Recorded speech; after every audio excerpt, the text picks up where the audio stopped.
Hello and welcome to the Third and Long podcast, the only podcast for NFL punters.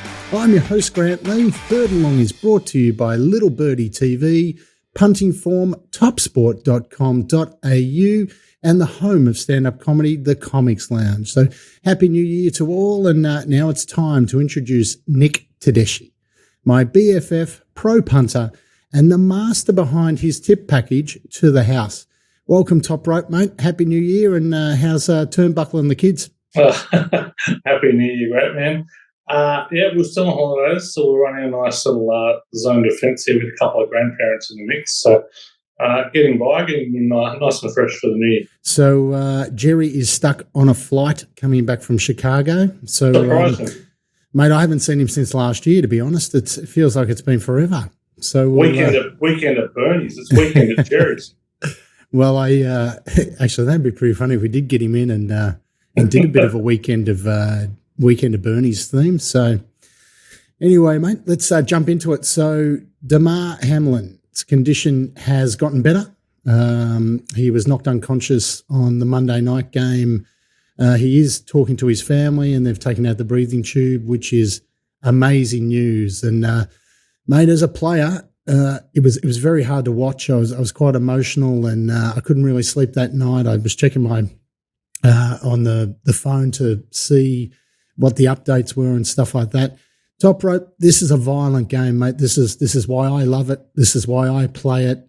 But there is an unwritten rule between players that we do walk off together after the final whistle. And mate, it was very hard to watch. What was your thoughts on the incident? Yeah, it was a fairly innocuous play. It was, just T. Higgins across the middle there, made a tackle, didn't look overly violent, gets up, falls down. When you see someone get up and fall down, you know it's a scary incident. But maybe a poor reflection on us as NFL fans who have just become conditioned to the violence of the game. But you kind of expect, players to take a knee, medical professionals to come out with the thumbs up to come on and go on. But, you saw some of the reactions of the players and it became incredibly scary. And, we've only had, one NFL player die on the field.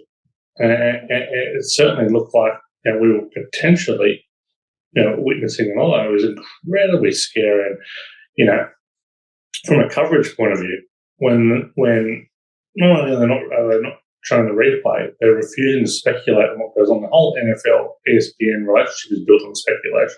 So very, very scary times. And look, great call. Obviously the game couldn't go on.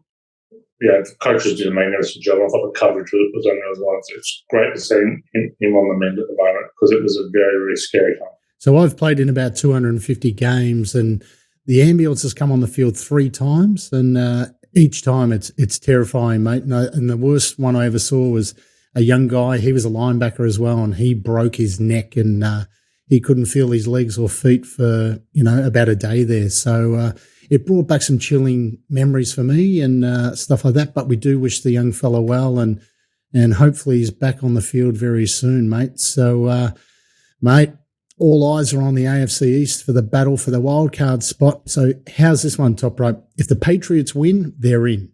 If they lose, Miami will get the 7th slot. If they win, in the event both teams go down, the Steelers will clinch the spot. Mate, who have you got for the final spot? Yeah, I've actually got the Dolphins sinking now. The Patriots are going to find it very hard to win this week against the Bills, who will...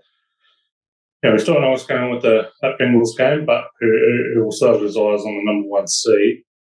Whereas Miami, remarkably, I know they're down to Mike Glennon, but remarkably home underdogs against the Jets. And I do think the Steelers can beat the Browns too. So I've got Miami in the box set at the moment. So Green Bay have won 4 consecutive games. The Packers will face a very tough challenger in a divisional round contest. If they win, they will go to the playoffs. Can they beat the Lions and head to the playoffs? Yeah, well, they can beat the Lions, and they should beat the Lions. They're reasonably heavily favoured, and Matt LaFleur has a great record as a favourite post-Thanksgiving. Look, I don't mind the Lions to cover the spread here, but Packers are absolutely box seating, and there's going to be a question about whether Detroit are even motivated in this game as well. Detroit this will be a straight shootout for a playoff spot if Seattle get beaten by the Rams earlier, but if Seattle beat the Rams, Detroit are not going to go into the playoffs. So motivation is going to be a key factor there. So, Packers definitely the early player. So Raiders quarterback Jarrett Stidham had a great first audition as his first career start. Do you think now the Raiders will move off Derek Carr and look for a trade partner? Oh, they've already, I think, in their head, they've already moved off Derek Carr. They're not on the hook for a lot of cash, I don't think, with Derek Carr, the way that deal's structured. I think McDaniel's become increasingly frustrated with his inability to adapt to the system. That's where Stidham probably shine and kind of been in England as well. And used to playing with McDaniel's. McDaniel's has no ties to Carr. I would say we've seen the last of Derek Carr in a Raiders jersey. So Tom Brady turned back time just in time for the playoffs. He was outstanding. He's our modern-day Michael Jordan, I tell you, mate. But do you think Tom's heating up for a deep playoff run once again? Well, you'd want to find some of that form pretty quickly. I know that they've got the job done and he's shown some sparkle of the old Tom, but I've not seen nearly enough from the Bucs this year to consider them a title threat or on the way to a deep playoff run. So I'm going to take a pass on that and later Bucs. So the Titans have placed Ryan Tannehill on injury reserve. Are the Jags primed to claim the AFC South title? Well, it's the Jags to win, the Jags to lose. If they play like they've been playing, as they should win. They should win this in an absolute canter. But the issue for the Jags is, they're kind of burdened by their own history, and they've been playing fairly free and easy with a lot of expectations the last few weeks. They've got to win now. They need to win, and it all comes down to one game. So, but we'll see how Doug Peterson's kind of worked on them mentally, but this is the Jags to win and the Jags to lose. I think they will do it comfortably. So Daniel Jones had a solid rookie season, and then he's had two underwhelming seasons after that. Daniel Jones will now lead the Giants into the playoffs. Do you think he will get a long-term deal at the end of the season? It's a tough one. I'm not a huge rap on Daniel Jones. There's also a dearth of serious quarterbacks, and obviously going to the playoffs, they're not going to have particularly high draft picks. So, I think they're kind of, almost snookered a little bit here, and Dable's obviously getting something out of him. So, I think we will see Daniel Jones, in Giants colours for at least a few more years. I don't know how rich and valuable that deal will be, but I think the Giants is probably the fit for him at the moment. So in consecutive years now, we've seen Carson Wentz play poorly down the stretch. He cost the Colts, and now the Commanders a playoff spot. Mate, do you think we're ever going to see Wentz as a starter in the NFL? I'm not sure we should have seen him as a starter this year. It's I didn't like the call to back off Taylor Heineke. I think Heineke offered a lot more. Wentz is not only an ordinary quarterback at this stage. He reportedly a pretty ordinary locker room presence as well. It doesn't take a lot of responsibility for his own failings. So I don't think we're going to see a lot of clubs clamouring for Carson Wentz. So now the Eagles have lost back-to-back games, which I'm very happy about. Mate, they need to win to keep the number one seed. Do they now have to make sure that Jalen Hurts plays and knocks a bit of rust off before the playoffs? Oh, yeah, you probably want to give him some time, I would have thought, but the Giants are going to rest all their starters. So from a win point of view, I don't know that it's entirely necessary to play them. They're going to be 14-point favourites against the Giants. They really should get the job done. I think, that's that ring rust that's going to be the concern. So, it really depends on his health. If he's fully healthy, you want to give him some reps in the middle for sure. But if he's any risk, don't play him. I think they'll lock the number one setup anyway. Thank you for the chat, Toprope, and we're going to take a quick break, and we'll be back to take it to the house.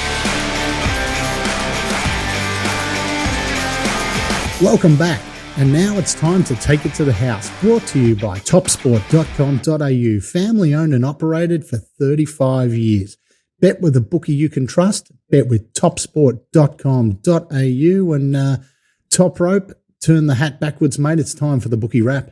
Well, we saw favourites win 11 of 15 games last week, and covered 7 of 15, covering a fairly decent trend, continuing a very decent trend there. The total, 8 of the 14 went over the total. The home teams won 9 of 15. So, favourites 65%, we can't expect that around 70%, and they are struggling at the line as well, 45%. Unders down to 55%, as we see a bit of a trend to the over. So take us to the house, mate, and show us your juicy tips for last week, mate. How did you go? We had 6 bets last week, 2 lobbed, 3 did not, 1 was postponed or potentially abandoned. So only down 1.1 units for the week. We are plus 22.67 units for the year, plus 8.23% POT. Go to the games. Under in Carolina, Tampa actually finished 54 points. It was looking good for most of that game. Indy, the Giants, under 39 was gone early. The Jags -4, under 28. Comfortable watch. The Niners -10, never in the mix there. And Pittsburgh, Baltimore, under 34.5 was comfortable for most of the game. So let's head into Jerry's shoebox, mate, and tell the listeners how Jerry went this week. Jerry, 2 of 4. Profit for the week, plus 1.6 units. He's now down 11.2 units for the year, down 8.81% for the season. What do we have here? We had the Commanders, 2.5s. They went down by 14. The Raiders, plus 10. You went head-to-head with me. Got the chocolates there. Tampa Bay, -3. They somehow got home against Carolina, who were, I think the only time they were covering was at the death. And Cincinnati, +1 postponed. Thank you very much, Toprope. And for week 18, ladies and gentlemen, we have 8 games on the Australian schedule, so we're lucky once again.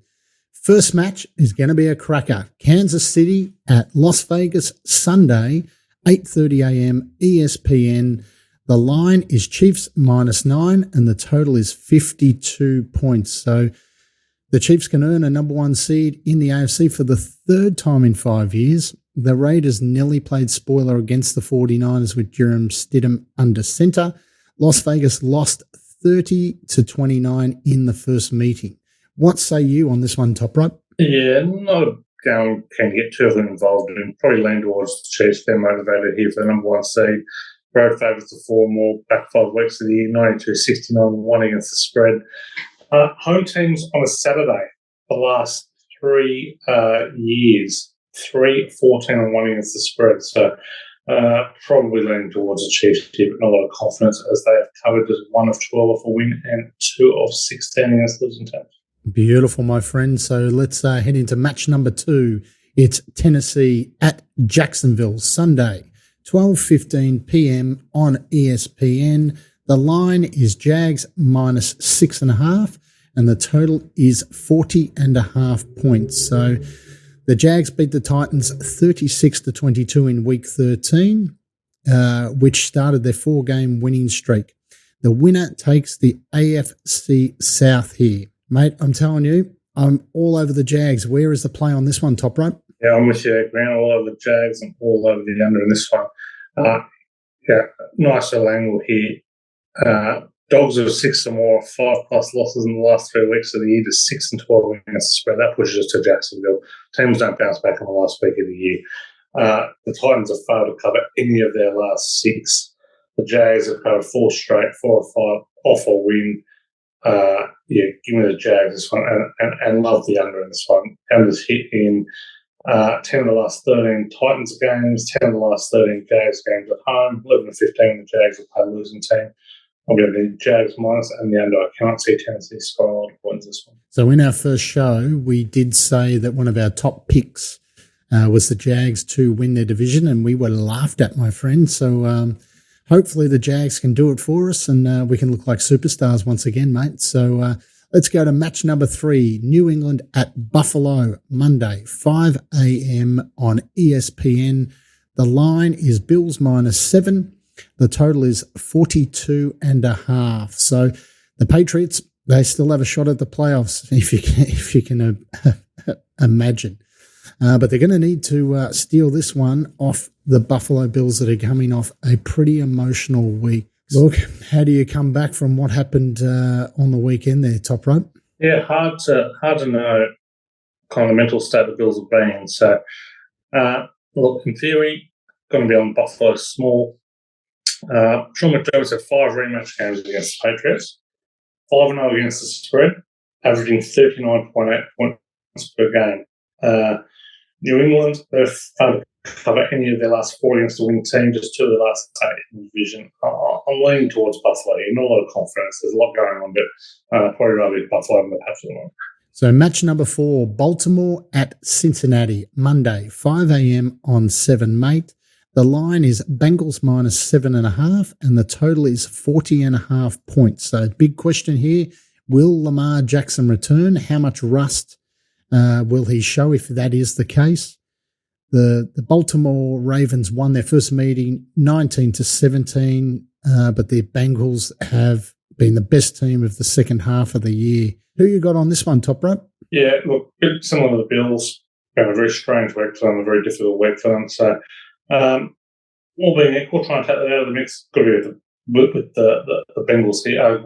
Bengals here, they've covered 7 out of 21 off a win, 16 out of 20 against a win team. They're the most underrated thing in the NFL. Baltimore covers 1 of 7 division games. I'm going to be with the Bengals here. Match number 5, Cleveland at Pittsburgh, Monday, 5 a.m. ESPN. The line, Steelers minus 2.5. The total is 40 points. Mike Tomlin can still sneak the Steelers into the playoffs just like he did last year. Kenny Pickett was outstanding last week and saved the season against Baltimore. Look, the Browns, they played spoiler last week. Deshaun Watson, can he do it again this week? It's going to be pretty hard in Pittsburgh. Where should the punters put their dollars on this one, Toprope? The punters can confidently put their dollars on. They're not being many points in this game because there are never many points in Pittsburgh games. 36-15-1 the under when Pittsburgh play a losing team, 9-2 when they play at home, 8-3 the under when the Browns are on the road, 68-46-1 the under in outdoor division games, 95-64-2 when the total is less than 40. All over the under in this one, under 40. So match number 6, it's called the yuck game in my house. The New York Giants at Philadelphia, Monday, 8:25 a.m. on ESPN. Mate, when I was doing my homework last night, the line was Eagles minus 7. It has blown out to Eagles minus 14. So something has changed. I dare say the quarterback is playing. The total is 43.5 points. Mate, will the Giants rest their starters? Maybe that's what's happened. But Philadelphia still need to win. So who have you got in this one, Toprope? Yeah, the Giants are resting most of their starters, so that's behind this one. May or may not see Kurt's play. I think that'll be a game time decision there.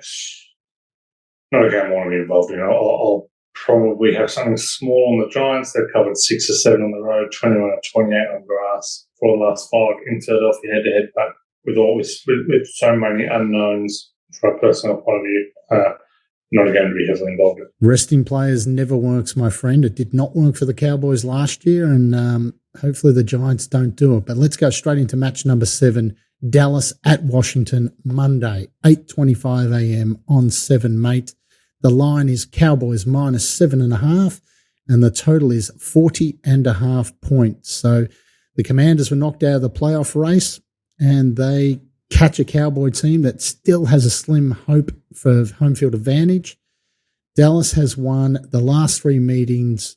Dak Prescott has completed more than 70% of his passes in each of those matches. Mate, he has to clean up the interceptions. It is a burning issue for Mr. Prescott. Where's the love on this one, Toprope? Yeah, right in the Cowboys here. Got 11 of 14 against the losing team, 23 of 32 in the division. Good spot for road favourites here. Washington, Carson Wentz on the centre, covered 1 of 5 in the division, 1 of 7 against the winning team. Very confident Dallas this one. So the final match is Detroit at Green Bay, Monday, 12:20 p.m. on ESPN. The line, Packers minus 5, and the total is 49. So the Packers had a 5-game losing streak earlier this season that included a loss to Detroit. the Lions are 3-4 straight up on the road, and this would be the ultimate arrival for second-year coach Dan Campbell if they can knock the Packers out of the playoffs. Where should the punters put their pennies on this one, Toprope? Yeah, look, we're not going to look at the side. I mentioned it earlier. We're not going to look at the side until we see what happens in the early Seattle Rams game, which will have a huge impact on whether Detroit care about this one or not. But I'll be betting the over 49. These sort of long history of over games. 12-5 Packers in division, 25-7 the over when the Packers are off a 14+ win, and 13-6 the over when Detroit are off a 14+ win. So I think there'll be plenty of points in this one. Back in the over 49. Thank you for all the insight there, Toprope. And for everyone out there, head to littlebirdie.live, head to the Little Birdie shop. You will find the tips package from Jerry, his shoebox. You will also find Topropes to the house. It's available for $22 a week. If you're serious about punting on the NFL and just like these guys want to make some good money, head straight to the Little Birdie shop and hit the packages. So, Toprope, mate, Super Bowl prices, has anything changed? No, it hasn't been a lot of change at the top of the market. We're expecting the Bills and Bengals going to have some real bearing on the top of the market there. That game also didn't proceed. So it looks like a race between the Chiefs, Bills with the Bengals on their heels, and the AFC. I think the Bengals are probably the value there. And the 49ers continue to elevate with Brock Purdy in the centre. Eagles and Cowboys, their Bucks are probably in the short, they're into $19. But looks it's a pretty severe case of unders for mine. So each week we are granted $100 to invest by our sponsors at topsport.com.au to put a bet on our charity picks. Mate, you are flying. You're probably going to win the whole thing. You are 11-6. Mate, how did you go last week? I had the Jags. Well, it's 4 covered by 28. That was a very comfortable win. Jerry with the Commanders and, great. Minnesota. Once again, mate, another losing week for myself. Quite embarrassing, to be honest. But look, Jerry had a loss as well, so it sort of keeps me in the mix. So for all the viewers at home, Toprope is 11-6. Jerry is 9-8, and I am 8-9. So, well, I just don't know where to go, Toprope. Who have you got this week, mate? I'm just going to ride your coattails, to be honest. Who did I pick this week? It's an excellent question. I definitely messaged you earlier on the under 40 in the Browns-Steelers game. So, mate, I'm going to ride the Giants plus 14 against the Eagles. And, mate, knowing my luck, we've just found out that the starters aren't even going to play. So, mate, the Eagles will probably win by about 30 points.